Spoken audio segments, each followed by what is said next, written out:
ভিডিওটিতে ক্লিক করার জন্য আপনাদেরকে জানাই অসংখ্য ধন্যবাদ। আপনারা দেখছেন আপনাদের প্রিয় ইউটিউব চ্যানেল ওয়েস্ট বেঙ্গল ডিএসএলআরই। ওয়েস্ট বেঙ্গলের ডিএর আপডেট, বেতন বৃদ্ধি, ছুটি, যোজনা, প্রকল্প সমস্ত আপডেট কিন্তু প্রত্যেক দিনের জন্য পাবেন। মাঠে কিন্তু মারা গেল 15ই আগস্টের ছুটি। তো ফ্রেন্ডস, ইতিমধ্যেই ছুটি নিয়ে কড়া বার্তা দিল রাজ্য সরকার। কি বলা হয়েছে চলুন দেখে নেওয়া যাক। কর্মীদের জন্য কড়া বিজ্ঞপ্তি জারি করলো সরকার, না মানলেই কিন্তু শাস্তি হতে চলেছে। কি শাস্তি চলুন দেখে নেওয়া যাক। 15ই আগস্ট বৃহস্পতিবার স্বাধীনতা দিবস উপলক্ষে গোটা দেশ জুড়ে কিন্তু ছুটি থাকছে। প্রতি বছরই স্বাধীনতা দিবস উপলক্ষে এই দিন কিন্তু ছুটি থাকে কিন্তু সর্বত্র।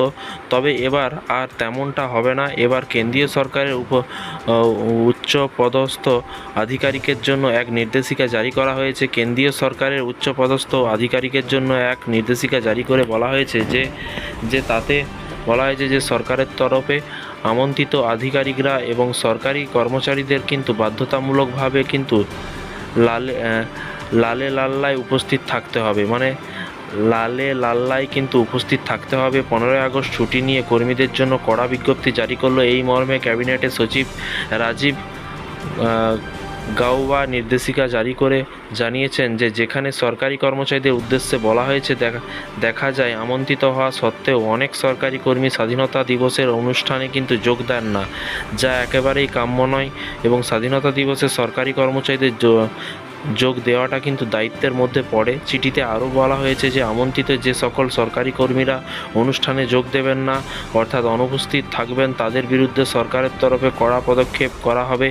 এদিকে জুলাই মাসে লম্বা ছুটি না মিললেও কিন্তু আগস্টে সেই সুযোগ রয়েছে। 17ই আগস্ট শনিবার স্কুল বন্ধ থাকবে, অফিসও হাফ ছুটি। এবং 18ই আগস্ট রবিবার স্কুল, কলেজ, অফিস, আদালত সবই কিন্তু বন্ধ থাকছে। 19শে আগস্ট সোমবার রাখি পূর্ণিমা, সেদিনও কিন্তু অফিস, আদালত, স্কুল, কলেজ ছুটি থাকছে।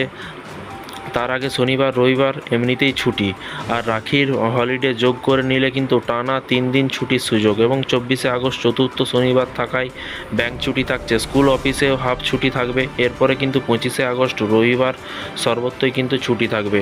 তা এরপর 26শে আগস্ট জন্মাষ্টমী উপলক্ষে ছুটি মিলবে, সেদিনও কিন্তু সোমবারের ফলে কিন্তু ছুটি পেতে চলেছে রাজ্যের সরকারি কর্মচারীরা। অর্থাৎ তখনও কিন্তু টানা শনিবার রবিবার সোমবার ছুটি কাটানোর সুযোগ থাকছে। অর্থাৎ সব মিলিয়ে দেখা যাচ্ছে যে আগস্ট মাসে 2 দফায় টানা 3 দিন করে কিন্তু ছুটির সুযোগ রয়েছে। তো ফ্রেন্ডস, 3 দিন করে 6 দিন টোটাল ছুটি থাকছে আগস্ট মাসে। দেখা যাক, পরবর্তী আপডেট আসলে অবশ্যই আপনাদেরকে ভিডিওর মাধ্যমে জানানো হবে, এবং ছুটির নোটিফিকেশন বেরোলেও কিন্তু সেগুলো আপনাদেরকে দেখানো হবে। তাই চ্যানেলটিকে সাবস্ক্রাইব করে পাশে থাকা বেল আইকনটিতে প্রেস করে রাখতে ভুলবেন না। ভালো থাকবেন, সুস্থ থাকবেন এবং নিজের খেয়াল রাখবেন। Thank you.